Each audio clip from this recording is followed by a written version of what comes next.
الرحمن الرحیم۔ اصول فقہ کا ہم مطالعہ کر رہے تھے، تو اصول فقہ میں جو ہماری بحث ہے اب کتاب و سنت کی بحث ہماری چل رہی تھی۔ یعنی بیسیکلی تو یہ بحث تھی مصادر شریعت کی، سورسز آف شریعہ کون سے ہیں، شریعہ کا حکم ہم نے کہاں سے ڈیرائیو کرنا ہے، یعنی اللہ کا حکم ہمیں کہاں سے ملے گا۔ تو ہم نے کہا تھا کچھ اس میں بنیادی سورسز ہیں یعنی پرائمری سورسز ہیں، اور کچھ ثانوی سورسز ہیں یعنی سیکنڈری سورسز ہیں شریعہ کے۔ ٹھیک ہے، جو بنیادی سورسز ہیں وہ دو ہیں، کتاب اللہ، سنت رسول، کتاب اللہ اور سنت رسول۔ ٹھیک ہے، یہاں تک بات ہماری پہنچی تھی۔ کتاب اللہ اور سنت رسول کے حوالے سے ہم نے کافی کچھ باتیں ڈسکس کی تھیں۔ اب کتاب و سنت میں جو بحث جہاں تک ہم پہنچے تھے وہ بحث یہ تھی کہ اس میں دو بڑی ڈومینز ہیں کتاب و سنت میں جو ڈسکس کرنے والی ہیں، ایک ہے ثبوت کی اور ایک ہے فہم کی۔ یہ دو بنیادی مسئلے ہیں۔ ٹھیک ہے، سب سے یعنی source of Shariah, primary sources کتاب اللہ، سنت رسول ہے۔ پہلے آپ ثابت کریں گے کہ یہ اللہ کی کتاب ہے، یہ سنت رسول ہے، پھر اس کے بعد دین یہ بحث آئے گی کہ اس کا کیا معنی اور مفہوم ہے، تب فہم کی بحث آئے گی۔ پہلے ثبوت کی بحث آئے گی منطقی اعتبار سے، پھر فہم کی بحث آئے گی۔ ٹھیک ہے، تو ثبوت میں کتاب اللہ میں، تو کتاب اللہ تو اب سب کے نزدیک ثابت شدہ ہے نا، کیا کہتے ہیں اس کو؟ قطعی الثبوت۔ کیا ہے یہ؟ قطعی الثبوت ہے۔ قطعی الثبوت کسے کہتے ہیں؟ جب بھی کوئی خبر ہوتی ہے تو اس میں دو پہلو ہوتے ہیں، خبر میں دو پہلو ہوتے ہیں، سچ اور جھوٹ، سچ کا اور جھوٹ کا۔ جب اس میں سے ایک پہلو ختم ہو جاتا ہے اور دوسرا متعین ہو جاتا ہے، کوئی بھی خبر ہے نا، وہ سچی خبر ہو سکتی ہے، جھوٹی ہو سکتی ہے۔ ٹھیک ہے، تو جب اس خبر میں سے ایک پہلو ختم ہو گیا، قطع کا مطلب کاٹ دیا گیا، ٹھیک ہے، ختم ہو گیا نا، اور دوسرا پہلو متعین ہو گیا، ایک ختم ہو گیا دوسرا متعین ہو گیا، یعنی یقینی طور پہ یہ طے ہو گیا کہ یہ سچ ہے، یقینی طور پر۔ ٹھیک ہے، اس کو کہتے ہیں قطعی الثبوت، قطعی طور پہ ثابت ہو گئی یہ بات، قطعی طور پہ۔ ٹھیک ہے، یقینی طور پہ یہ بات ثابت ہو گئی، قطعیت کے ساتھ یہ بات ثابت ہو گئی۔ اس طرح سے یہ الفاظ بولے جاتے ہیں کہ یہ ایسی ہے۔ تو قرآن کل کا کل کیا ہے؟ قطعی الثبوت، یعنی ہے تو یہ خبر اللہ کے رسول صلی اللہ علیہ وسلم کو جو حضرت جبریل سے ملی، پھر آپ صلی اللہ علیہ وسلم سے ہم تک پہنچی 14 صدیوں میں، ہے تو یہ خبر ہی، خبر کے ذریعے ہم تک پہنچا ہے، لیکن یہ خبر کیا ہے؟ قطعی الثبوت ہے۔ ٹھیک ہے، دوسری کیا ہے؟ سنت رسول۔ سنت رسول، سنت رسول کے بارے میں دو باتیں پیدا ہوئیں، ایک یہ کہ وہ سنت جو کہ متواتر ہے، اور ایک وہ سنت جو کہ آحاد ہے۔ متواتر کو کہا جاتا ہے کہ یہ قطعی الثبوت ہے قرآن کی طرح، سنت متواترہ۔ متواتر سنت اس کو کہتے ہیں کہ جس کو نقل کرنے والا ایک جمع غفیر ہو، موب، اتنا بڑا ہجوم، اتنی بڑی تعداد کہ جس کا جھوٹ پر اتفاق امپاسبل، ناممکن ہو۔ جیسے قرآن کو بڑی تعداد میں لوگوں نے نقل کیا نا، تو اس لیے کہا جاتا ہے قطعی الثبوت ہے، جنریشنز نے نقل کیا نا۔ تو بعض سنتیں ایسی ہوتی ہیں جن کو جنریشنز نقل کرتی ہیں، پوری جنریشن، اس کو متواتر کہہ دیتے ہیں۔ سر اب سنت کو پرائمری کہہ رہے ہیں یہاں پہ، جی حدیث کو پرائمری سورس کہہ رہے ہیں آپ، ہاں ٹھیک ہے، ہاں، اس کو لائے ہے دوسری، لاسٹ ٹائم ہم نے ڈسکس کی تھی تفصیل سے۔ تو سنت رسول جو ہے وہ دو طرح سے ہے، ایک وہ جو کہ متواتر ہے، ٹھیک ہے، جس کو جمع غفیر نے نقل کیا ہے، جیسے من کذب علی متعمدا فلیتبوأ مقعدہ من النار۔ کتنے صحابہ نے یہ نقل کی یہ روایت؟ 70 صحابہ نے یہ روایت نقل کی کہ جس نے مجھ پہ جان بوجھ کے جھوٹ بولا تو وہ اپنا ٹھکانہ جہنم میں بنا لے۔ اس کو کہتے ہیں متواتر، یعنی ایک جمع غفیر اس کو نقل کرے، اتنی بڑی تعداد کہ انسان سوچے بھی نہ کہ یار اتنے لوگ جھوٹ بول سکتے ہیں، یا اتنے لوگ غلطی کر سکتے ہیں؟ نہیں، اس کو متواتر کہتے ہیں۔ تواتر کا مطلب تسلسل، اس کو ہم پھر دوبارہ کھولیں گے اپنا۔ احاد کیا ہے؟ خبر واحد، واحد کی جمع احاد، ٹھیک ہے۔ اخبار احاد کہتے ہیں یا خبر واحد کہتے ہیں؟ اخبار احاد جمع ہے، خبر واحد اس کی واحد ہے، ٹھیک ہے۔ خبر کی جمع اخبار، واحد کی جمع احاد۔ اس کی آگے 3 قسمیں: مشہور، عزیز اور غریب۔ مشہور اس حدیث کو کہتے ہیں کہ جس کے ہر طبقے میں 3 راوی ہوں، کم از کم 3 راوی ہوں۔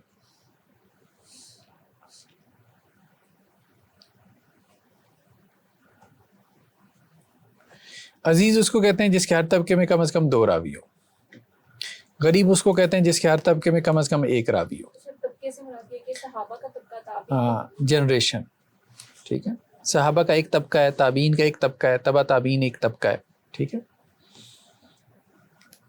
طبقات جیسے صحابہ یہ ایک طبقہ ہے، تابعین ایک طبقہ ہے، اور تبع تابعین ایک طبقہ ہے۔ یہ فرسٹ جنریشن ہو گئی، یہ سیکنڈ جنریشن ہو گئی، تبع تابعین یہ تھرڈ جنریشن ہو گئی، اس کے نیچے پھر چوتھی آ جائے گی، 5ویں آ جائے گی، 6ٹھی آ جائے گی، ٹھیک ہے۔ تو اگر ہر طبقے میں یعنی 3 صحابی مثال کے طور پہ 3 صحابی ہیں، 3 تابعی ہیں اور 3 ہی تبع تابعی ہیں، تو اس کو کیا کہیں گے؟ مشہور۔ 2 صحابی ہیں، ٹھیک ہے، مشہور فیمس۔ 2 صحابی ہیں، 2 تابعی ہیں، 2 تبع تابعی ہیں، تو اس کو کیا کہیں گے؟ عزیز۔ 1 صحابی ہے، 1 تابعی ہے، 1 تبع تابعی ہے، تو اس کو کیا کہیں گے؟ مشہور خبر واحد تو نہ بنے، جی، مشہور خبر واحد تو نہ بنے۔ خبر واحد کا ایک ہے لغوی معنی، لغت میں، تو لغت میں خبر واحد کہتے ہیں اکیلے آدمی کی خبر کو، لیکن اصول حدیث میں یہ ٹرم ہے، تو جب بطور ٹرم ہم استعمال کریں گے تو پھر ہم دیکھیں گے کہ وہ لوگ خبر واحد کسے کہتے ہیں۔ تو خبر واحد کی تعریف یہ نہیں کی جاتی کہ خبر واحد کا معنی ہے جس کو ایک راوی روایت کرے، نہیں، وہ غریب ہے۔ خبر واحد کا وہ ڈیفینیشن کرتے ہیں کہ خبر واحد اس کو کہتے ہیں جو متواتر نہیں ہے۔ جو متواتر نہیں ہے وہ کیا ہے؟ وہ خبر واحد ہے۔ خبر واحد اور متواتر کے درمیان تھریشولڈ 3 سے اوپر ہوگی تو متواتر ہوگی، یہ کہہ سکتے ہیں؟ جی، یہ کہہ سکتے ہیں کہ کچھ لوگوں نے کہا ہے کہ اگر ہر طبقے میں 4 راوی ہو جائیں تو وہ متواتر ہے، کچھ لوگوں نے کہا ہے۔ کچھ نے کہا ہے کہ نہیں، ہر طبقے میں 10 راوی ہوں تو متواتر ہوگی، کچھ نے کہا کہ 11 ہوں، کچھ نے کہا 12 ہوں، کچھ نے کہا 40 ہوں، کچھ نے کہا 30 ہوں، کچھ نے کہا 70 ہوں۔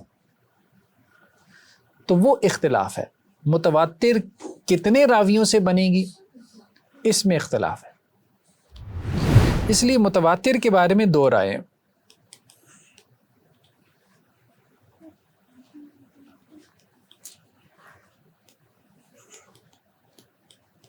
ایک رائے یہ ہے کہ یہ تعداد سے بنتی ہے، دوسری رائے یہ ہے کہ یہ کیفیت ہے، یعنی یہ کوانٹٹی نہیں ہے، یہ کوالٹی ہے۔ ایک رائے یہ ہے کہ یہ کوانٹٹی ہے، جنہوں نے کوانٹٹی ہے انہوں نے کہا کم از کم 4 یا 5 بھی کہا، یا بعض نے کہا کہ 7، بعض نے کہا 10، بعض نے 11، بعض نے 12، بعض نے جو ہے وہ 30 بھی کہا، بعض نے 40 کہا، بعض نے 70 بھی کہا، اور بھی بہت سے اقوال ہیں، 313 بھی کہا، 1400 کے بھی کہا۔ یہ ساروں کے اقوال اب آپ کے ذہن میں آ رہے ہوں گے۔ 5 نمازیں ہیں، 7 آسمان ہیں، ٹھیک ہے۔ تلک عشرۃ کاملہ، 11 کوکبہ، 12 مہینے ہیں، ٹھیک ہے۔ رمضان کے 30 روزے ہیں، 40 دن حضرت موسیٰ علیہ السلام نے گزارے تھے، ٹھیک ہے۔ 70 کا عدد کثرت کے لیے آتا ہے، 313 بدری صحابی ہیں، 1416 حدیبیہ میں تھے۔ حقیقت میں وہ دلیل نہیں ہے، ٹھیک ہے۔ تو خبر متواتر کچھ لوگ اس طرف چلے گئے کہ یہ کوانٹٹی ہے، لیکن ہمارے پاس کوئی دلیل نہیں ہے۔ کہ اتنی کوانٹٹی جو ہے نا وہ ہو تو خبر متواتر ہے، کیونکہ لوگوں نے ایک چیز پہ اتفاق بھی تو نہیں نہ کیا. چلے ایک پہ اتفاق کر لیتے تو آپ کہہ لیتے چلے انہوں نے ایک اصطلاح بنا لیا. اصطلاحات میں کوئی جھگڑا نہیں ہے، بنا لیں. تو بعض یہ تو جمہور کا موقف ہے نا کہ یہ اصل میں تعداد ہے، لیکن ابن تیمیہ وغیرہ نے کہا کہ یہ تعداد نہیں ہے، یہ اصل میں کوالٹی ہے. وہ کہتے ہیں تواتر، متواتر اصل میں اس خبر کو کہتے ہیں جس سے یقین حاصل ہو، ایک اندر ایک یقین کی کیفیت پیدا ہو. ٹھیک ہے، تو یہ ضروری نہیں عدد سے پیدا ہو. بعض اوقات 70 آدمی بھی آپ کے سامنے کوئی بات کر رہا ہوتا ہے تو آپ کہتے ہیں نہیں ایسے سارے جھوٹے اکٹھے ہو گئے. اور بعض اوقات جو ہے وہ 2-4 لوگ بھی بات کرتے ہیں، 2-4 کیا ایک آدھ بندہ بھی بات کرتا ہے تو آپ کو 70 کی بات سے زیادہ اس کی بات پہ یقین آتا. جیسے ایک سند ہمارے یہاں ہے، اس کو کہا جاتا ہے سلسلۃ الذہب. ٹھیک ہے، امام مالک وہ آگے بیان کرتے ہیں امام نافع سے، امام نافع بیان کرتے ہیں عبداللہ بن عمر سے. عبداللہ بن عمر تو صحابی ہیں. ٹھیک ہے، اس کے بعد امام نافع ہیں، یہ بھی بہت بڑے امام ہیں، یہ ان کے مولا ہیں، آزاد کردہ غلام ہیں عبداللہ بن عمر کے. ان کے شاگرد امام مالک ہیں. اس کو کہتے ہیں سلسلۃ الذہب، گولڈن چین. ٹھیک ہے، اب ابن تیمیہ کہتے ہیں کہ اب اس چین میں ہر بندہ امام ہے، تو آپ کو یقین حاصل ہوتا ہے جب اس چین سے کوئی چیز آ جائے نا. امام مالک نافع سے، اور نافع عبداللہ بن عمر کے شاگرد ہیں. عبداللہ بن عمر نے اللہ کے رسول سے بیان کی. امام نافع یہ تابعی. امام مالک امام مالک تو امام مالک ہیں پھر. تو تبع تابعی. ہاں تبع تابعی. کس کے غلام تھے؟ امام نافع عبداللہ بن عمر کے غلام تھے، آزاد کردہ غلام تھے. ان کی اس چین سے یہ بھی خبر احاد میں شامل ہوگی نا. ہاں چین کے اعتبار سے خبر واحد. تو اصل میں ابن تیمیہ کہتے ہیں نا کہ اس کا تعلق تعداد سے ہے ہی نہیں، کیفیت سے ہے. ان کی اس چین سے بھی کافی روایت آئی ہوئی. ہاں اس چین سے روایتیں آئی ہیں، امام مالک بیان کرتے ہیں اپنی موطا میں، اس چین سے بیان کرتے ہیں روایتیں. سر حدیث عزیز جو ہے اس میں ہے کہ ہر طبقے میں کم از کم 2، تو یہ پاسبلٹی ہے کہ کسی ایک طبقے میں کم از کم 2 ہوں اور باقی طبقوں میں 2 سے زیادہ ہوں. ہاں ٹھیک ہے، یہ بھی پاسبلٹی ہے، کسی ایک طبقے میں کم از کم 2 ہوں. تیسرا جو ہے وہ غریب. ٹھیک ہے، کہ ہر طبقے میں کم از کم 1 ہو. یہ ہو سکتا ہے کسی طبقے میں 2 ہوں، 3 ہوں، لیکن منیمم کسی بھی طبقے میں 1 رہ جائے گا نا تو وہ غریب ہو جائے گی. کسی بھی طبقے میں جو ہے وہ 2 رہ جائیں گے نا تو وہ عزیز. اچھا ایک مشہور ہے، ایک مشہور تو جمہور کی ہے نا، جمہور کی مشہور تو یہی ہے نا، اور ایک احناف کی مشہور ہے. ٹھیک ہے، احناف کی جو مشہور ہے نا اس کو مشہور عرفی کہتے ہیں، جمہور کی جو مشہور ہے اس کو مشہور اصطلاحی کہتے ہیں. یہ تو وہی ہے نا کہ ہر طبقے میں 3 ہو. احناف کی جو مشہور ہے وہ کہتے ہیں کہ جی جو صحابہ کے طبقے میں مشہور ہو حدیث، یا جو تابعین کے طبقے میں یا تبع تابعین کے طبقے میں، 3 طبقات لیتے ہیں، یعنی 200 ہجری تک، کم از کم 200 ہجری تک. وہ یہ کہتے ہیں اگر کوئی روایت مشہور ہے تو وہ روایت ان کے نزدیک مشہور ہے، یعنی مشہور ہے سوسائٹی میں. جیسے آج کل مشہور ہے کہ نماز مومن کی معراج ہے، نماز دین کا ستون ہے. پتہ نہیں حدیث ہے کہ نہیں ہے، بس مشہور ہے. بس علم حاصل کرو چاہے تمہیں چین ہی جانا پڑے. مطلب مشہور کا مطلب ہوتا ہے لوگوں میں مشہور ہونا، تو وہ عرفی معنی میں مشہور لیتے ہیں. تو وہ کہتے ہیں صحابہ کے زمانے میں اگر کوئی حدیث مشہور ہے، تابعین کے تبع تابعین کے زمانے میں تو وہ مشہور ہے.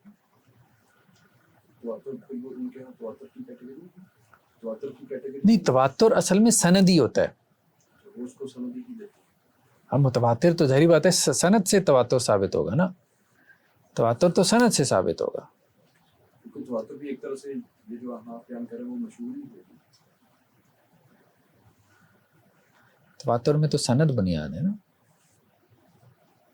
مطلب جو لوگ یہ حدیث بیان کر رہے ہیں الصلاۃ و عماد الدین، نماز جو ہے دین کا، ان کے پاس کوئی سند ہوتی ہے؟ سند تو وہ ہے جن جو مدارس میں پڑھ رہے ہیں ان کے پاس ہے. صرف سوسائٹی والوں کے پاس تو سند نہیں ہوتی. مشہور ہونے کا مطلب یہ ہے کہ سوسائٹی میں مشہور ہے. ہر بندہ اس کو بیان کر رہا ہے، لیکن جو بندہ بیان کر رہا ہے اس نے آگے استاد سے سند کے ساتھ پڑھی ہے. نہیں، متواتر میں سند ہوتی ہے. تواتر کا مطلب یہ نہیں ہوتا کہ ایک چیز جو ہے وہ 70 لوگ بیان کر رہے ہیں اور بغیر سند کے بیان کر رہے ہیں، یہ تواتر نہیں ہوتا. 70 صحابہ نے بیان کیا تو اللہ کے رسول سے سن کے بیان کیا نا، وہ یہ کہتے ہیں کہ ہم نے اللہ کے رسول سے سنا یا آپ کو یہ فرماتے، اس کو تواتر کہتے ہیں. تو ہم کہاں تک پہنچے تھے سنت رسول میں؟ ایک تو ہم نے کہا کہ متواتر ہے، یہ تو ہے قطعی الثبوت. ٹھیک ہے، جو اخبار احاد ہیں ان کے بارے میں ڈیبیٹ پیدا ہوئی. ٹھیک ہے، یعنی سنت میں ہم نے کہا 2 کیٹیگریز ہو گئیں،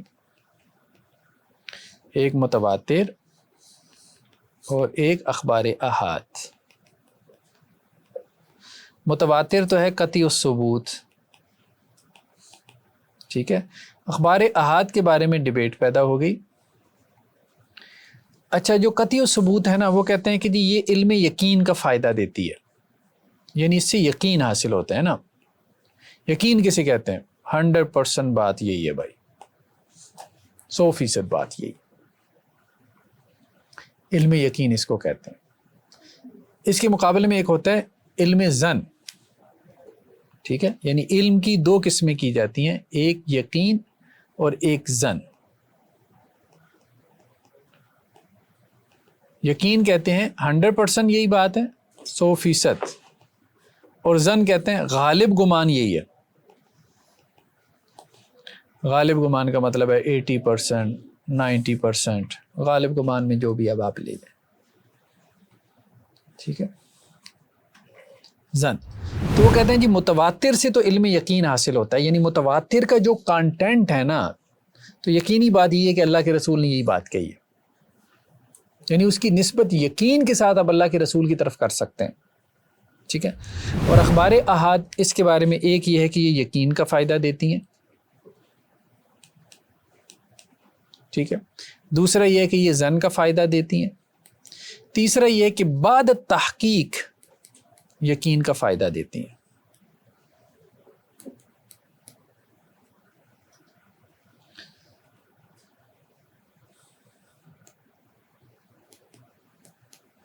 یہ قول نا یہ بہتر معلوم ہوتا ہے کہ خبر واحد جو ہے تحقیق سے پہلے آپ کو اس کے بارے میں کیا ہے؟ ظن ہوتا ہے، یقین نہیں ہوتا. تبھی تو آپ تحقیق کرتے ہیں نا. خبر واحد کی تحقیق ہوتی ہے نا، صحیح ہے یا نہیں ہے. سنن اربعہ کی تحقیق ہوئی ہے نا، فقہاء نے کی ہے. ٹھیک ہے،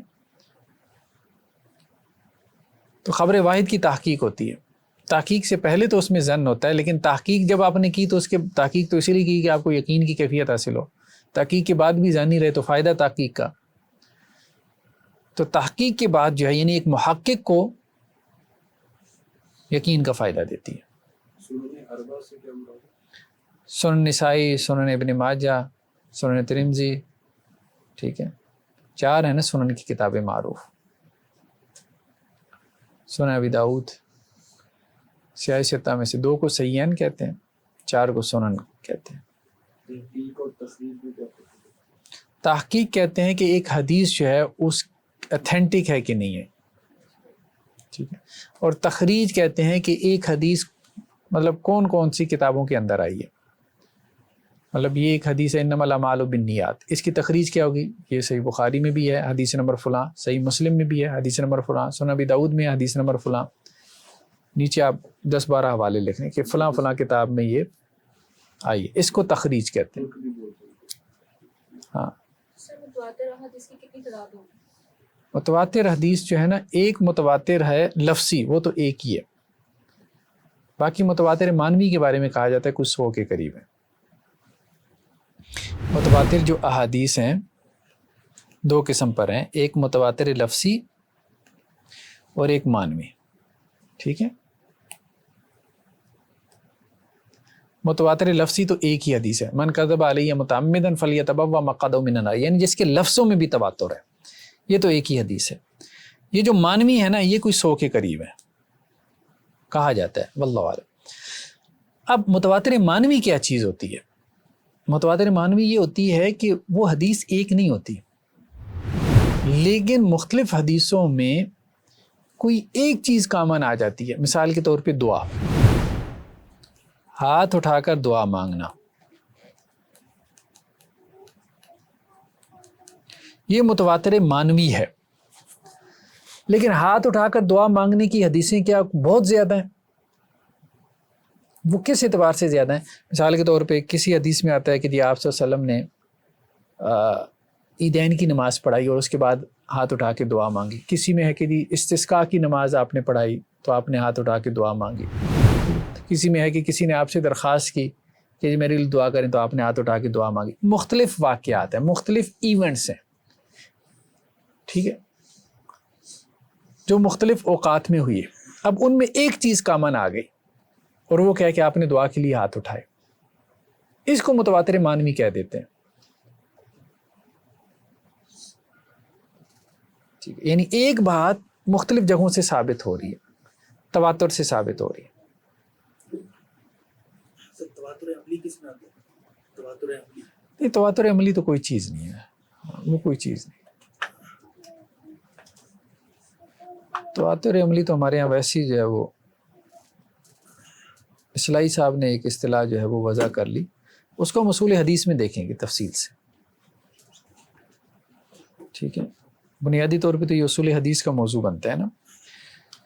تو اب بات کلیئر ہو رہی ہے نا کہ سنت میں ایک تو متواتر ہے، ٹھیک ہے، اور دوسری اخبار احاد ہے. متواتر جو ہے وہ قطعی الثبوت ہے اخبار احاد کے بارے میں، یعنی یقین کا فائدہ دیتی ہے. اور اخبار احاد کے بارے میں یہ ہے کہ یہ بعض کہتے ہیں کہ یہ قطعی الثبوت ہیں اخبار احاد بھی، بعض کہتے ہیں کہ یہ ظنی الثبوت ہیں، اور بعض کہتے ہیں کہ یہ ما بعد تحقیق قطعی الثبوت ہو جاتی ہیں، قطعی طور پہ ثابت ہو جاتی ہیں تحقیق کے بعد.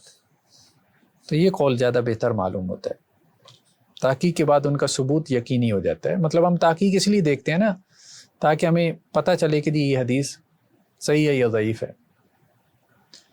قطعی ثبوت کا مطلب یہ ہے کہ اس میں ایک پہلو راجح ہو جائے، ایک مرجوع ہو جائے، ایک ختم ہو جائے، دوسرا متعین ہو جائے، صحت کا پہلو متعین ہو جائے یا ضعف کا پہلو متعین ہو جائے، کوئی بھی متعین ہو جائے. اصل میں دیکھیں نا، قطعی جو ہے نا، قطعی اور ظنی، یہ بھی چار طرح سے ہے نا. جی، قطع و ظن کی جو بحث ہے نا، قطع و ظن کی بحث،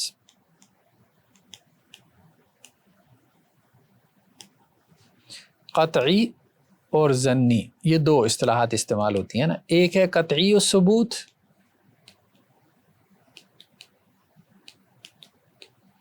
اور ایک ہے قطعی الدلالہ،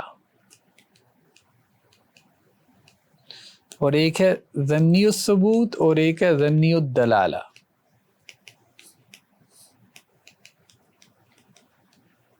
ٹھیک ہے، قطعی الثبوت کا مطلب تو سمجھ لیا نا، یعنی ایک سائیڈ اس کی متعین ہو گئی. قطعی الدلالہ یعنی ایک لفظ کے کئی معنی ہو سکتے تھے لیکن ایک معنی اس کا متعین. ٹھیک ہے، اس کو قطعی الدلالہ کہتے ہیں. دلالت کا تعلق معنی سے ہے نا. ثلاثۃ قروء میں جو ہے وہ ایک سے زیادہ معنی کا احتمال ہے، اس کو کیا کہیں گے؟ ظنی الدلالہ. ثلاثۃ قروء کو کیا کہیں گے؟ ظنی الدلالہ. یعنی جب لفظ میں ایک سے زیادہ معنی کا احتمال ہو تو آپ کہتے ہیں جو معنی میں لے رہا ہوں تو غالب گمان یہی ہے کہ یہی معنی ہے. لیکن جب اس کا معنی ہی ایک ہو، وسارق و وسارقۃ فقطعوا ایدیہما، چور معنی سب نے چوری کی ہے، اس کو کیا کہیں گے؟ قطعی الدلالہ. ٹھیک ہے،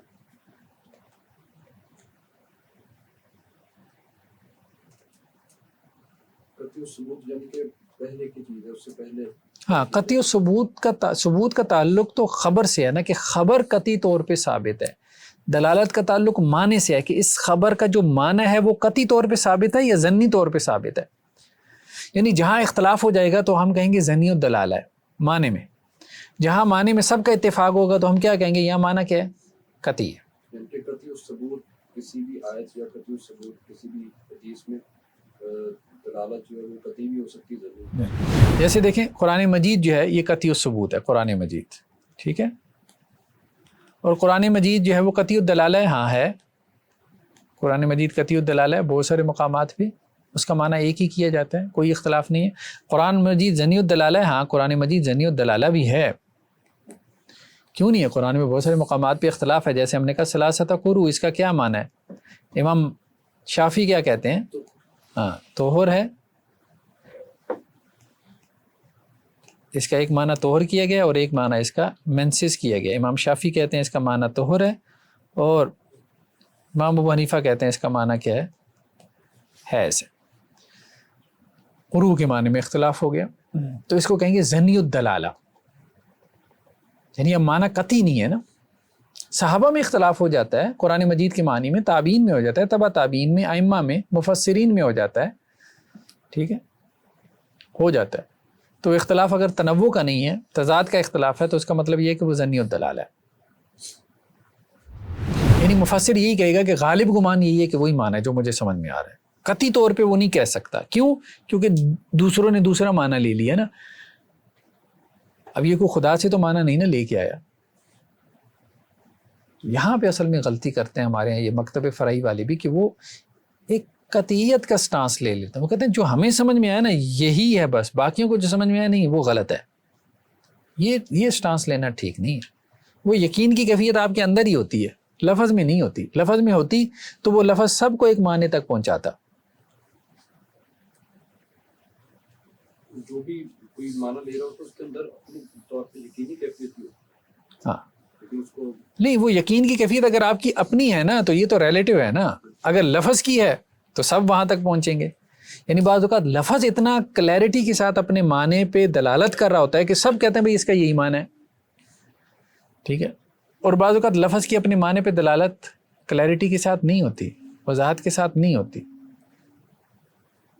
اس کا مطلب یہ نہیں کہ اللہ تعالیٰ کا کلام ناقص ہے, اس کا مطلب یہ بھی نہیں کہ اللہ کو کلام کرنا نہیں آتا تھا. اللہ نے خود اپنے کلام کو اس طرح سے وضع کیا. اللہ نے متشابہات کیوں رکھی؟ سیدھی سی بات ہے. اللہ تعالیٰ خود کہہ رہے ہیں میں نے متشابہات رکھی, کیوں رکھی؟ آزمائش کے لیے رکھی. یعنی اللہ تعالیٰ یہ چاہتے ہیں بھائی کہیں تو میں نے کلیئر کر دیا, وہاں تو ٹھیک ہے سارے ایک معنی تک پہنچ گئے, کہیں میں نے تھوڑا سا چھپا دیا, اس لیے کہ محنت کرو جان مارو, جو صحیح پہنچے گا اس کو دو گنا اجر ملے گا. ٹیچر بھی کیا کرتا ہے, کچھ سوالات ٹرکی بناتا ہے نا, سارے تو ایک جیسے نہیں بناتا نا. ہاں تھوڑا سا ایویلیویشن کرنی ہے, کو پتہ چلے کس نے جان ماری ہے, محنت کی ہے, کس نے صحیح طرح سے سمجھا پڑا ہے, تاکہ کچھ کے درجات اوپر ہوں کچھ کے نیچے ہوں. تو یہ تو سارا ایویلیویشن کے لیے, انتظام کے لیے تھا. انہوں نے اور معنی میں لے لیا جی قرآن اس طرح اللہ کا کلام, کیا اللہ تعالیٰ قادر کلام نہیں ہے, وہ اس طرف باس لے گئے. حالانکہ اللہ تعالیٰ آزمائش کر رہا تھا, اللہ تعالیٰ خود بتا رہا تھا متشابہات میں نے رکھے ہیں, آزمائش کے لیے رکھے ہیں, دیکھتا ہوں فتنے میں پڑتا ہے کہ نہیں پڑتا. تو بات کو سمجھنے کا ایک پرسپیکٹیو تھا, وہ اتنا سادہ سا پرسپیکٹیو اس کو گھما پھرا کے پتہ نہیں کہاں لے گئے. تو قطعی الثبوت اس سے مراد کیا ہے؟ جس کا ثبوت قطعی ہے. ظنی الثبوت جس کا ثبوت ظنی ہے. قطعی الدلالہ جس کی دلالت قطعی ہے, یعنی اس کا معنی ایک ہی ہے, کوئی دوسرا معنی مراد ہو ہی نہیں سکتا. اور یہ تبھی ہو سکتا ہے جب اس پہ کنسنسس ہو جائے اس کے معنی پہ, ٹھیک ہے. قطعی ثبوت کے سے کسی کا بھی انکار جو ہے یہ کفر ہے. جی قطعی ثبوت میں سے کسی چیز ہاں, قطعی ثبوت چیز کا انکار جو ہے وہ دار اسلام سے کا انکار جو ہے وہ بھی دار اسلام سے خارج ہے. نہیں, اس کے بارے میں اتفاق نہیں ہے نا کہ وہ قطعی ثبوت ہے کہ نہیں. صرف ایک موقف سے بعد اس تحقیق والا جو ہے اگر کوئی وہ ایک موقف ہے نا, تو وہ جو موقف رکھیں گے تو ان کے نزدیک ہوگا نا. قطعی الدلالہ کی کوئی مثال ہوگی ایک ہی معنی میں؟ جی قطعی الدلالہ کی کوئی ایگزامپل؟ ہاں, جیسے فجلدوا کل واحد منہما مئۃ جلدہ, بدکار کے بارے میں کیا آتا ہے کہ ان کو 100 کوڑے مارو, ٹھیک ہے. اب کسی نے نہیں کہا کہ 90 کوڑے ہیں یا 110 کوڑے ہیں, ٹھیک ہے, تو یہ قطعی الدلالہ ہے. ٹھیک ہے. تو کہاں تک ہم پہنچے تھے, کہاں سے کہاں نکل گئے؟ اخبار احاد, ٹھیک ہے جی, یہ ہو گیا. قبر اخبار احاد سے ثابت ہے یا اخبار متواتر سے ثابت ہے؟ اصل میں خبر واحد میں بھی نا پھر ایک چیز استعمال ہوتی ہے جس کو کہتے ہیں خبر واحد المحتف بالقرائن. خبر واحد المحتف بالقرائن یہ یقین کا فائدہ دیتی ہے. خبر الواحد المحتف بالقرائن, یعنی وہ خبر واحد جس کو قرائن نے گھیرا ہوا ہو. قرائن یعنی اور بھی بہت ساری چیزیں جو سپورٹ کر رہی ہوں، ٹھیک ہے، یہ یقین کا فائدہ دیتی ہے. جیسے صحیحین کی حدیثیں، صحیح بخاری صحیح مسلم کی، یہ صرف خبر واحد نہیں ہے، یہ المحتف بالقرائن ہے، کیونکہ امت کا اتفاق ہو گیا. یہ قرین ہے، امت کا اتفاق ہو گیا کہ صحیح بخاری صحیح مسلم کی حدیثیں کیا ہیں، صحیح ہے. یہ ایک قرین ہے. اسی طرح اور بھی قرائن ہیں، ٹھیک ہے. سر پھر یہ وہی چیزیں اس میں معلوم فی الدین مضرورہ میں آئیں گی یا نہیں؟ کیا؟ یہ جو اس سے ثابت ہے مختص بالقرائن ہے. ہاں بالکل، ضروریات دین میں سے آئیں گے، ضروریات دین میں سے آئیں گے. تو ہم یہ بات کر رہے تھے سنت رسول کی کہ ہاں، اب اس میں احناف نے ایک اور بات کی ہے کہ یہ جو ان کا عرفی ہے نا، عرفی احناف یہ کہتے ہیں کہ خبر واحد سے تو ظن حاصل ہوتا ہے، ٹھیک ہے، خبر واحد سے تو ظن حاصل ہوتا ہے، اور یہ جو ان کا مشہور عرفی ہے نا، اس سے وہ کہتے ہیں یقین حاصل ہوتا ہے. یقین، یا بعض اوقات وہ ایک اور لفظ استعمال کرتے ہیں طمانینت، ٹھیک ہے، مطمئن کرنے والا علم یا یقین دینے والا. کس سے؟ مشہور عرفی سے. بعض اوقات ان کے نزدیک مشہور عرفی سے مراد وہ ہوتی ہے جو ان کے فقہا کے یہاں مشہور ہو، ٹھیک ہے. ہاں، اب اصل میں مسئلہ آتا ہے، دیکھیں دو چیزیں ہیں نا، حدیث کے حوالے سے یا خبر کے حوالے سے، خبر ہی کہہ دیں، ٹھیک ہے. ایک تو ہے اس کے حوالے سے بحث صحت و ضعف کے حوالے سے خبر کی، ایک بحث اس کی تعدد روات کے حوالے سے، ٹھیک ہے، یعنی کتنی تعداد میں کسی خبر کو راویوں نے نقل کیا ہے. تو تعداد کے حوالے سے جب ہم بحث کرتے تو ہم نے کہا متواتر ہے یا پھر کیا ہے، احاد ہے، ٹھیک ہے. احاد میں پھر ہم نے کہا مشہور ہے، عزیز ہے اور غریب ہے، ٹھیک ہے. 3 2 1 اس کو 4 کر لیں، چلیں بہرحال سمجھنے کے لیے 4 کر لیں، ٹھیک ہے. پھر اس میں لفظی ہے، تواتر معنوی ہے، تواتر لفظی ہے، تواتر معنوی ہے، ٹھیک ہے. تعدد روات، کتنے راوی ہوں تو پھر آپ اس روایت کو ان راویوں کی تعداد کے اعتبار سے کیا نام دیں گے، ٹھیک. تو اس میں کہا گیا کہ یہ جو ہے نا، یہ یقین کا فائدہ دیتی ہے، علم یقین اس سے حاصل ہوتا ہے، عام طور پہ قول یہی ہے. اور احاد سے کیا ہوتا ہے، علم ظن حاصل ہوتا ہے، عام طور پہ قول یہی ہے، تفصیل ہم نے آگے پڑھ لی. دوسری چیز ہے، لیکن وہ یہ کہتے ہیں کہ علم ظن پہ بھی جو عمل ہے نا یہ واجب ہے. ظنی کہہ کے وہ یہ نہیں کہتے کہ جی اب اس پہ عمل نہیں ہوگا، وہ کہتے ہیں عمل ظن کے اوپر بھی واجب ہو جاتا ہے، ٹھیک ہے. یقین کے اوپر تو واجب ہے ہی ہے، باقی وہ صرف فرق کرنے کے لیے کہتے ہیں کہ جو قرآن سے علم یقین حاصل ہوتا ہے، خبر متواتر سے یقین حاصل ہوتا ہے، اور خبر احاد سے علم ظن حاصل ہوتا ہے، لیکن عمل جو ہے وہ ظنی چیزوں کے اوپر بھی ان کے نزدیک واجب ہے. یعنی خبر واحد سے جو بھی علم حاصل ہو رہا ہے اس پہ عمل واجب ہے، لازم ہے، ٹھیک ہے. دوسرا صحت و ضعف کے اعتبار سے، صحت و ضعف کے اعتبار سے جو روایتیں ہیں نا وہ کیا ہیں، یا تو مقبول ہے یا مردود ہے. روایت کیا ہے، مقبول ہے یا مردود ہے. یہ تفصیل سے تو ہم پڑھیں گے نا اصول حدیث میں. مقبول کہتے ہیں ایکسیپٹڈ، مردود ریجیکٹڈ. مقبول کی پھر آگے 4 قسمیں ہیں، صحیح لذاتی ہی، صحیح لغیری ہی، حسن لذاتی ہی اور حسن لغیری، ٹھیک ہے. ابھی ہم صرف صحیح لذاتی کے اوپر رہتے ہیں.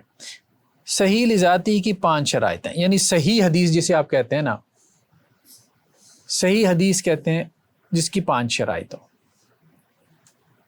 ٹھیک ہے. تو وہ جمہور کے نزدیک کیا ہے، مقبول ہے، ایکسیپٹڈ ہے. تو اب ہم آتے ہیں صحیح کی طرف. صحیح کے بارے میں ایک ہم اصول حدیث میں پڑھیں گے. دیکھیں اصول حدیث میں ہم ذرا ڈفرنٹ انداز سے پڑھیں گے نا، اصول فقہ میں اور اعتبار سے بحث ہے.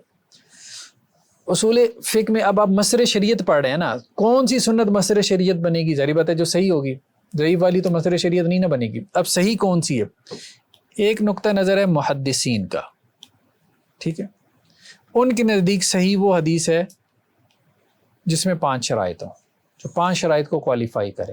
ایک ہے احناف کا, احناف کہتے ہیں وہ حدیث صحیح ہے جو 11 شرائط کو کوالیفائی کرے, ٹھیک ہے. ایک ہے مالکیہ کا, مالکیہ یہ کہتے ہیں کہ وہ حدیث صحیح ہے جو 7 شرائط کو کوالیفائی کرے. اچھا, محدثین کیا کہتے ہیں؟ 5. کون سی؟ کہ اس کے تمام راوی کیا ہوں؟ عادل ہوں. پہلی شرط کیا ہے؟ تمام راوی کیا ہوں؟ عادل. مین کریکٹر ان کا ساؤنڈ ہو, کریکٹر وائز ٹھیک ہو, ٹھیک ہے. ہر راوی کیا ہے؟ عادل ہو. دوسرا کیا ہے؟ تمام راوی ضابط ہو. ضابط مین ان کی میموری کیا ہو؟ ٹھیک ہو. کریکٹر بھی اچھا ہو, کریکٹر اچھا ہونے مراد جھوٹ نہ بولتا ہو, فاسق و فاجر نہ ہو, ٹھیک ہے, گناہ کبیرہ کا ارتکاب نہ کرتا ہو, ٹھیک ہے. میموری اچھی ہو, ظاہر حافظہ اچھا ہو. تیسرا کیا ہے؟ سند متصل ہو, چین کنیکٹڈ ہو, ٹھیک ہے, ایک جنریشن نے دوسری جنریشن سے سنا ہو. چوتھا کیا؟ شیوز نہ ہو, حدیث شاذ نہ ہو, یا اس حدیث میں شیوز نہ ہو. شیوز کسے کہتے ہیں؟ کہ راوی جو ہے وہ اپنے سے زیادہ ثقہ راوی سے اختلاف نہ کرتا ہو, یعنی ثقہ راوی اوثق اپنے سے زیادہ ثقہ راوی سے اختلاف نہ کرتا ہو, یا ثقہ راوی ثقات سے یعنی ثقہ راویوں کی ایک جماعت سے اختلاف نہ کرتا ہو. مثال کے طور پہ کلاس میں جب کلاس سے باہر نکلتے ہیں, اب ایک اسٹوڈنٹ کہتا ہے کہ سر نے یہ پڑھایا, 5 کہتے ہیں کہ سر نے یہ پڑھایا, تو کس کی بات مانی جائے گی؟ 5 کی. وہ ایک بھی ثقہ ہے. ثقہ کیسے کہتے ہیں؟ یہ دو کوالٹیز کو کیا کہتے ہیں؟ ثقہ. کریکٹر ٹھیک ہو, ایک بندے میں 2 ہی چیزیں دیکھیں گے نا, حافظہ ٹھیک ہو, کریکٹر ٹھیک ہو, تو آپ اس کی بات لے لیتے ہیں, ٹھیک ہے. ایک بندے کا حافظہ ٹھیک ہے, کریکٹر ٹھیک نہیں ہے, تو آپ کہیں گے بھائی جھوٹ بول سکتا ہے.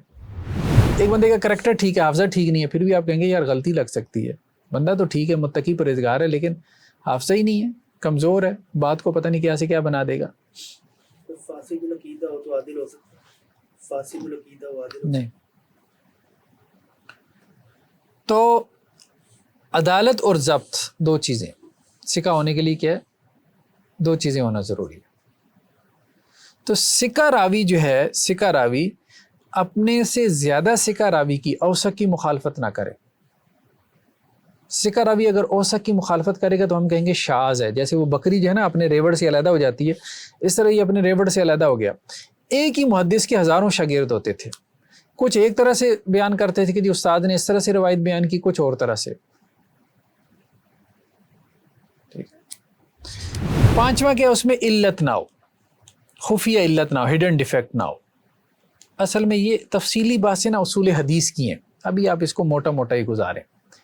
بیسیکلی یہاں پہ یہ بات سمجھنے والی نہیں ہے, یہ تو ہم حدیث میں کھولیں گے نا, اور لمبی چوڑی کھولیں گے اصول حدیث میں.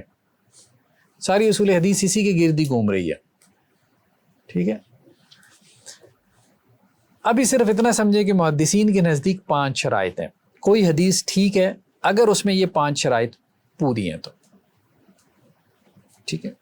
مثال کے طور پہ ایک حدیث ہے مالک, امام مالک کس سے بیان کر رہے ہیں؟ نافع سے. وہ کس سے بیان کر رہے ہیں؟ عبداللہ بن عمر سے. اور وہ کس سے بیان کر رہے ہیں؟ رسول اللہ صلی اللہ علیہ وسلم سے, ٹھیک ہے. اب امام مالک عادل ہونے چاہیے, پہلی بات تو یہ. امام مالک ضابط بھی ہونے چاہیے. امام مالک کی حافظہ بھی اچھا ہو, امام مالک متقی پرہیزگار بھی ہوں, فاسق و فاجر بھی نہ ہو.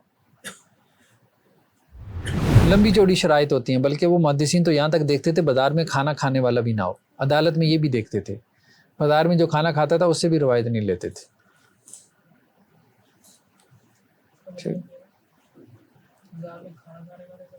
وہ اس زمانے میں اس کو اچھا نہیں نہ سمجھا جاتا تھا, بازاری سمجھا جاتا تھا اس کو. ٹھیک ہے. تو امام مالک عادل ہوں یعنی ان کا کریکٹر ساؤنڈ ہو, ٹھیک ہے, کریکٹر وائز ٹھیک ہو, مطلب ان کو کریکٹر سرٹیفکیٹ ملا ہو ہے. دوسرا میموری ان کی بہت اچھی ہو, ضابطہ اچھا ہو, ٹھیک, ذہین ہو جسے کہتے ہیں, فقیہ ہو. تیسرا سند متصل ہو, یعنی امام مالک کے استاذ ہوں امام نافع کے استاذ ہوں عبداللہ بن عمر, اس کو کہتے ہیں سند متصل ہو.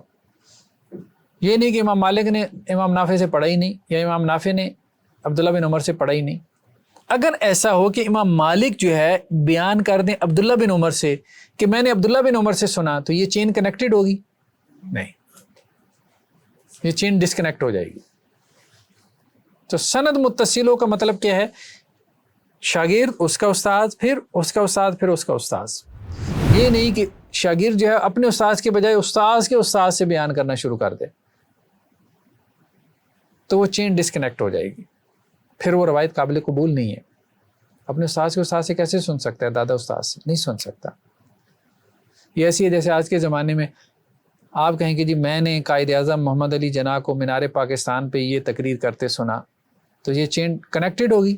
نہیں, آپ سن ہی نہیں سکتے, کیونکہ آپ کی پیدائش سے پہلے ہی قائد اعظم صاحب اللہ کو پیارے ہو گئے تھے. لیکن اگر آپ یہ کہتے ہیں میں نے اپنے ابا جان سے سنا اور میرے ابا جان نے میرے دادا جان سے سنا تھا اور میرے دادا جان نے قائد اعظم محمد علی جناح سے مینار پاکستان کے جلسے میں یہ بات سنی تھی, تو یہ چین کنیکٹڈ ہو سکتی ہے. لیکن ایسی صورت میں اگر وہ سماعت کی تصریح کرے گا تو جھوٹ ہو جائے گا. کیا اگر ڈائریکٹ کوئی ابھی قائد اعظم کو کہے گا وہ تو پھر جھوٹ ہو جائے گا. سننا تو سماعت کی تصریح تو پھر جھوٹ ہوگا. ہاں ایسے, لیکن جھوٹ بھی تب اس کو پتہ چلے گا نا جس کو پتہ ہوگا دونوں کی پیدائش اور وفات. عادل ہوگا پھر تو وہ ان صحیح کرے گا, عادل ہوگا وہ تو ان صحیح کرے گا. تو شیوز نہ ہو, ٹھیک ہے, حدیث شاذ نہ ہو. شاذ سے کیا مراد ہے؟ ہم نے کہا کہ ثقہ راوی اوثق کی مخالفت نہ کرے, یعنی امام مالک امام نافع کے اور بھی شاگرد ہیں, ٹھیک ہے, مثال کے طور پہ امام نافع کے اور 10 شاگرد ہیں, 10 اور شاگرد ہیں, ٹھیک ہے. تو امام نافع کے ایک شاگرد امام مالک ایک بات بیان کرتے ہیں اور 10 کوئی اور بات بیان کرتے ہیں, ٹھیک ہے, تو پھر امام مالک کی بات ضعیف ہو جائے گی. اسی طرح سے علت نہ ہو, ہڈن ڈیفیکٹ نہ ہو, یہ تو ایکسپرٹ ہی جان سکتے ہیں. اس کی علت کی ایک مثال ہوتی ہے وہم نہ ہو جائے. بعض اوقات اتھینٹک راوی کو بھی وہم ہو جاتا ہے, ٹھیک ہے, وہ ہم دیکھیں گے. صحیح بخاری کے راویوں کو بھی وہم ہو جاتا ہے. جو آناف ہے نا وہ یہ کہتے ہیں کہ جی ان 5 کے علاوہ کتنی 6 اور ان 5 کے علاوہ 6 اور شرطیں ہیں, اگر وہ پوری ہوں گی تو پھر وہ حدیث مانیں گے. تو وہ جب وہ 6 شرطیں اور لگاتے ہیں نا, اس کے بعد اکثر حدیثیں یہاں سائڈ پہ چلی جاتی ہیں. پھر وہ اہل حدیث کہتے ہیں جی آناف حدیث ہی نہیں مانتے. تو وہ اصل میں اس لیے نہیں مانتے, وہ انہوں نے کرائٹیریا اتنا سخت کر لیا. اس لیے صاحب کتاب نے یہ نہیں کہا حدیث کو قبول کرنے کے اصول, انہوں نے کہا جی آناف کے حدیث کو رد کرنے کے اصول. مطلب انہوں نے اس کو اور طرح سے لے لیا نا کہ یہ 6 اصول, مطلب کسی حدیث کے صحیح ہونے کے لیے اتنا ہی کافی تھا. یہ کرائٹیریا بھی اتنا سخت تھا کہ اس کے بعد مزید 6 کا کرائٹیریا لگانے کا کوئی تک نہیں بنتی تھی. مزید 6 شرائط لگانے سے وہ پھر سارا حدیث کا ذخیرہ ہی سائڈ پہ ہو گیا, ٹھیک ہے. مالکیہ نے کہا کہ یہ 5 ہیں اور اس کے علاوہ 2 اور ہیں. تو سر یہ احناف کے نزدیک جو 6 مزید شرائط ہیں یہ امام حنیفہ سے ہیں یا آگے ان کے شاگرد؟ نہیں, امام ابو حنیفہ سے کچھ بھی نہیں ہے, یہ بعد کے لوگوں کی ہیں, بعد کے لوگوں کی ہیں. تو یہ 6 کسی ایک ہی بندے سے کسی ایک سے بھی نہیں ہے, مختلف لوگوں سے مروی ہیں, تو وہ بعد والوں نے جمع کر دی. دیکھیں اصول فقہ کا کام تو ظاہری بات ہے, امام صاحب کی تو کوئی کتاب نہیں ہے نا اصول فقہ پہ, جیسے امام شافعی کی یا رسالہ, تو وہ تو ان کے بعد کے لوگوں نے اس کو وہ کیا کہ جی امام صاحب نے ان اصولوں کو مد نظر رکھا ہوگا. یعنی امام صاحب نے کچھ حدیثیں چھوڑ دی نا, اب سوال یہ پیدا ہو کہ امام صاحب نے یہ حدیثیں کیوں نہیں لی. ایک تو بیانیہ سیدھا سا واضح سے کچھ لوگوں نے یہ بنا لیا کہ جی امام صاحب تک یہ حدیثیں پہنچی نہیں تھیں. اب ظاہری بات ہے وہ تو فالوورس ہے, وہ تو یہ ایکسیپٹ ہی نہیں کر سکتے تھے کہ جی امام صاحب تک یہ حدیثیں نہیں پہنچی, تو وہ تو یہ کہتے بھائی یہ تو مطلب اب آپ یہ کہنا چاہتے ہیں ہمارے امام صاحب کو حدیث کا علم ہی نہیں تھا اور تمہارے اماموں کو بڑا علم تھا. انہوں نے کہا جی علم تو تھا لیکن انہوں نے جانتے بوجھتے چھوڑ دیں. بھائی کیوں چھوڑ دیں؟ اب بعد والوں نے 300 سال بعد 400 سال بعد یہ پھر اصول بنائے کہ جی اصل میں لگتا یہ ہے کہ ان اصولوں کی وجہ سے امام صاحب نے یہ حدیثیں چھوڑ دیں. لگتا ہی ہے. اس میں پھر ان کا آپس میں اختلاف بھی ہوتا ہے. ایسا نہیں ہے کہ وہ سب احناف کنسنسس کر جاتے ہیں، وہ آپس میں اختلاف بھی کرتے ہیں. تو بنیادی طور پہ امام کرخی تھے، اس کے بعد امام بزدوی تھے یا امام جساس تھے. یہ وہ لوگ تھے جو حنفی اصول فقہ کے آپ کہہ لیں پائنیئرز تھے نا. تو انہوں نے یہ چیزیں پھر وضع کرنا شروع کی. اصول بزدوی ہے، اصول کرخی ہے، جساس کی الفصول فی الاصول ہے، اسی طرح سے اور بنیادی کتابیں ان کی ہیں. تو اب وہ 6 اصول کیا ہیں، مطلب وہ ہم تفصیل سے تو بعد میں پڑھیں گے. اب مثال کے طور پہ ایک اصول یہ ہے ان کے ہاں کہ اگر کوئی خبر واحد قرآن کے عموم اور ظاہر کے خلاف ہو،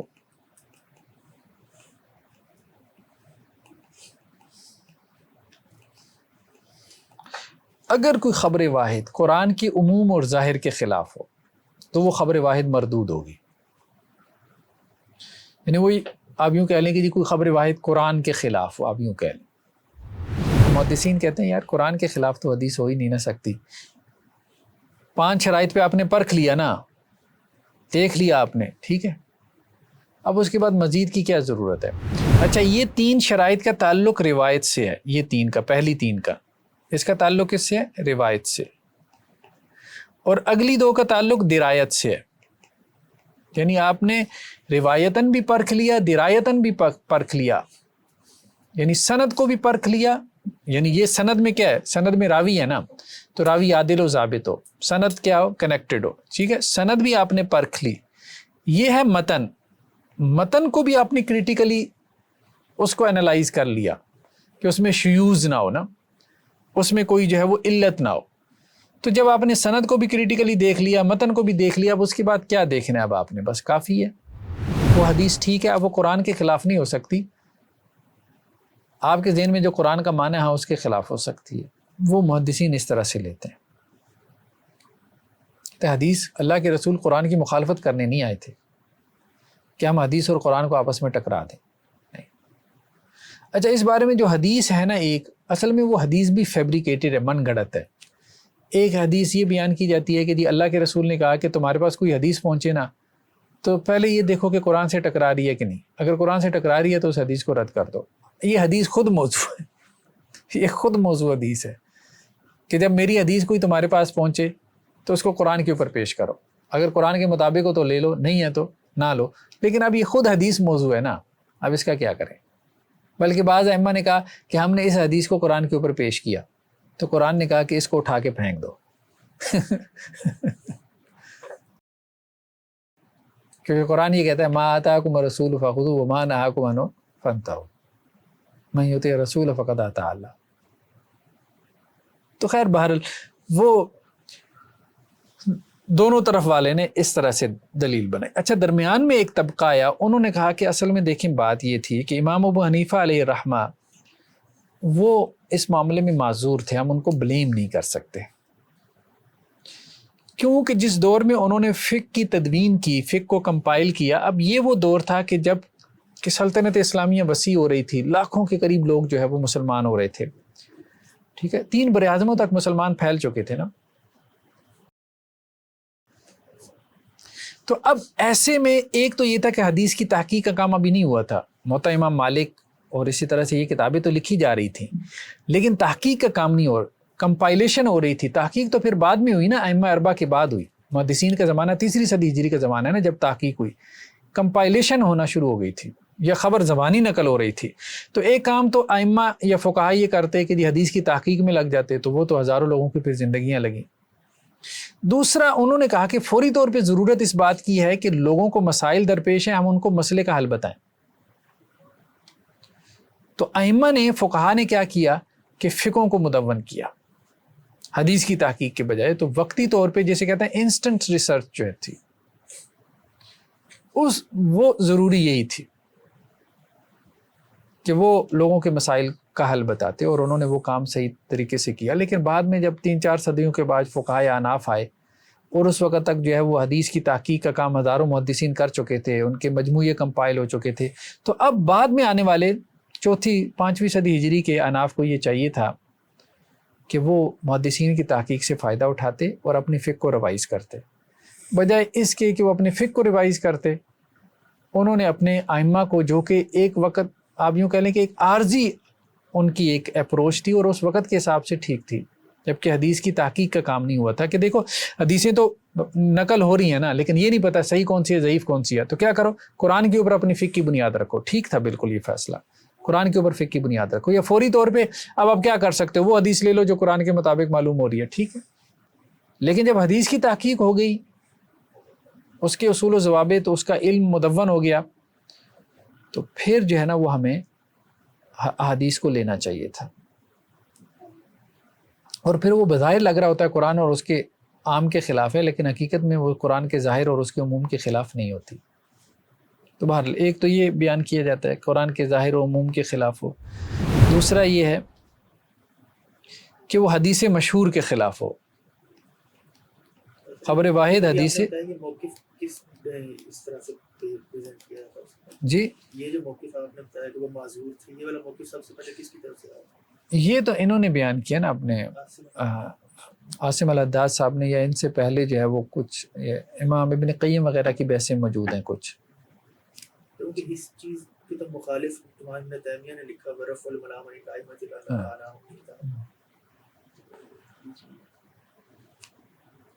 تو حدیث مشہور کے خلاف ہو, خبر واحد حدیث مشہور کے خلاف, تو وہ کہتے ہیں حدیث مشہور کو ہم لے لیں گے, خبر واحد کو چھوڑ دیں گے. تیسرا کیا ہے کہ راوی کا عمل جو ہے نا, راوی کا عمل خبر واحد کے خلاف ہو.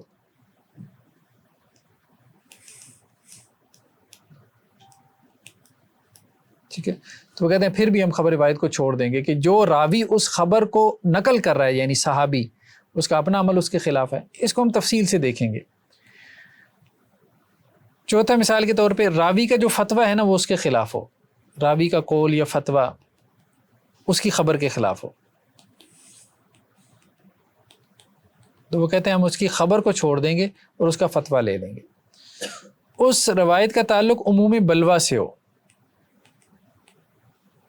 عموم بلوہ سے تعلق ہو, اس سے کیا مراد ہے, یعنی عام لوگوں کے جو حالات ہیں نا ان سے متعلق ہو وہ حدیث, یعنی ایسا مسئلہ جو ہر کسی کو درپیش آتا ہو, جیسے وضو کا مسئلہ, نماز کا مسئلہ, سب کو درپیش آتا ہے. اب اس کو ایک بندہ روایت کر رہا ہے تو اس کا مطلب یہ ہے کہ مسئلہ عام تھا تو زیادہ صحابہ کو نقل کرنا چاہیے تھا نا, تو ایک بندے کا نقل کرنا یہ کنفیوژن پیدا کرتا ہے. وہ اس طرح سے اس کو لیتے ہیں. ٹھیک ہے, اس کا جو راوی ہے وہ فقیہ نہ ہو, اس کا راوی فقیہ نہ ہو تو وہ پھر بھی, تو اس طرح سے انہوں نے. مالکیہ نے اس میں ایک شرط یہی لگائی ہے جو اناف نے لگائی ہے کہ قرآن کے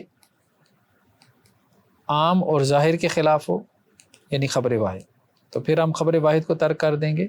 اور دوسرا انہوں نے لگایا کہ عمل اہل مدینہ, وہ اس کو بہت اہمیت دیتے ہیں, چونکہ امام مالک ساری زندگی مدینہ میں رہے نا, تو عمل اہل مدینہ کے خلاف ہو, وہ روایت اہل مدینہ کے عمل کے خلاف ہو, تو وہ کہتے ہیں ہم اہل مدینہ کا عمل لے لیں گے, روایت کو چھوڑ دیں گے. ان کی یہ اصول کی پائے جاتے قرآن کے عموم ظاہر کے خلاف ہے.